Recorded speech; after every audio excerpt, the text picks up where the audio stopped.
कहानी का प्रारंभ मुगल सम्राट अकबर अपनी प्रजा का ध्यान रखने वाले एक न्यायप्रिय शासक माने जाते थे।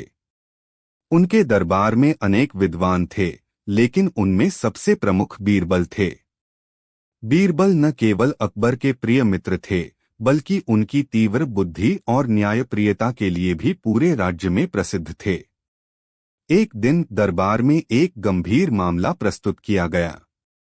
दो व्यापारी आए और उन्होंने अकबर से न्याय की गुहार लगाई। पहला व्यापारी कह रहा था कि दूसरा व्यापारी उससे उधार लिए हुए धन को चुकाने से इनकार कर रहा है। दूसरा व्यापारी दावा कर रहा था कि उसने सारे पैसे चुका दिए हैं और अब वह निर्दोष है। दोनों की बात सुनकर अकबर थोड़ा उलझन में पड़ गए, क्योंकि दोनों ही अपनी बात पर अडिग थे। अकबर ने तत्काल बीरबल को बुलवाया और उनसे कहा, बीरबल, तुम्हारी तीव्र बुद्धि के कारण मुझे यकीन है कि तुम इस मामले का उचित समाधान निकालोगे। बीरबल का विवेक। बीरबल ने दोनों व्यापारियों को ध्यान से देखा और फिर कुछ सोचने लगे। उन्होंने पहले व्यापारी से पूछा, तुम्हारे पास क्या कोई सबूत है कि तुमने उसे पैसे उधार दिए थे?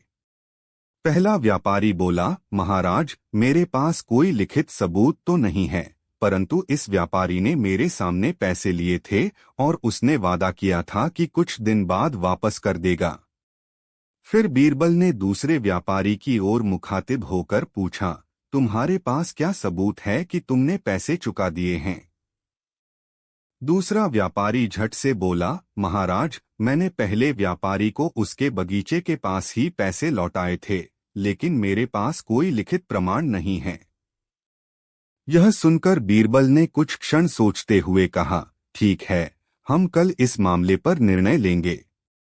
पहले व्यापारी, तुम कल सुबह अपने बगीचे में जाकर उस पेड़ को देखना जिससे तुमने इस व्यापारी को पैसे उधार दिए थे। हो सकता है कि उस पेड़ ने कुछ सुना हो। और तुम, दूसरे व्यापारी, कल दरबार में उपस्थित रहना। सत्य की पहचान। अगले दिन पहले व्यापारी को बगीचे में भेजने के बाद बीरबल ने दरबार में उपस्थित सभी लोगों को देखा। कुछ समय बाद पहले व्यापारी वापस आया और बोला, महाराज, पेड़ ने कुछ नहीं कहा। बीरबल ने मुस्कुराते हुए कहा, यह साफ हो गया। सच यह है कि यह व्यापारी झूठ बोल रहा है। अगर वह सचमुच पेड़ के पास गया होता तो वह यहाँ जल्दी नहीं पहुँचता। सच यह है कि इस व्यापारी ने पैसे लौटाए ही नहीं हैं। अकबर ने बीरबल की बुद्धिमानी की प्रशंसा की और दूसरे व्यापारी को दोषी ठहराया। उन्होंने आदेश दिया कि वह तुरंत पहले व्यापारी को उसकी पूरी राशि वापस करे। निष्कर्ष। इस कहानी से हमें यह सीखने को मिलता है कि न्याय और सत्य की पहचान एक कुशल व्यक्ति ही कर सकता है। बीरबल ने अपनी अद्भुत बुद्धि का उपयोग करके मामले का सही निर्णय दिया और यह साबित किया कि झूठ चाहे कितना भी मजबूत हो, सत्य हमेशा जीतता है। अकबर और बीरबल की दूसरी कहानी, बीरबल की अनोखी चुनौती। अकबर और बीरबल के बीच कई बार ऐसी घटनाएं घटीं जब बीरबल ने अपनी चतुराई से सभी को आश्चर्यचकित कर दिया। यह कहानी भी ऐसी ही एक घटना पर आधारित है। कहानी की शुरुआत। एक दिन अकबर और बीरबल एक विशेष मुद्दे पर चर्चा कर रहे थे। अकबर ने एक प्रश्न पूछा, बीरबल, अगर किसी व्यक्ति को उसके काम का सही मूल्यांकन नहीं मिले तो वह क्या करेगा?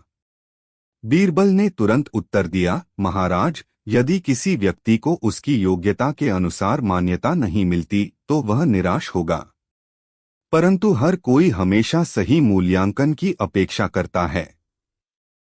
अकबर ने सोचा कि बीरबल को चुनौती देनी चाहिए। उन्होंने कहा, अगर तुम्हें मैं एक असंभव काम दूं तो क्या तुम उसे पूरा कर सकोगे?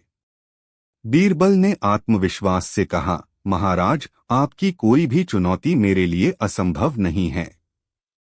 चुनौती की घोषणा। अकबर ने कहा, ठीक है बीरबल, मैं चाहता हूं कि तुम कल दरबार में एक ऐसा व्यक्ति लेकर आओ जो सच बोलता हो, एक ऐसा जो हमेशा झूठ बोलता हो और एक ऐसा व्यक्ति जो आधा सच और आधा झूठ बोलता हो।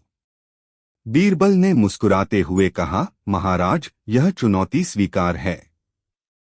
कल मैं आपके सामने ऐसे 3 लोग प्रस्तुत करूंगा। समाधान की खोज। अगले दिन बीरबल दरबार में 3 व्यक्तियों को लेकर आए। उन्होंने अकबर से कहा, महाराज, यहाँ आपके सामने 3 लोग खड़े हैं। इनमें से एक सच बोलता है, एक झूठ बोलता है और एक आधा सच और आधा झूठ बोलता है। अकबर ने तीनों व्यक्तियों को देखा और पूछा, बीरबल, क्या तुम हमें बता सकते हो कि कौन कौन है?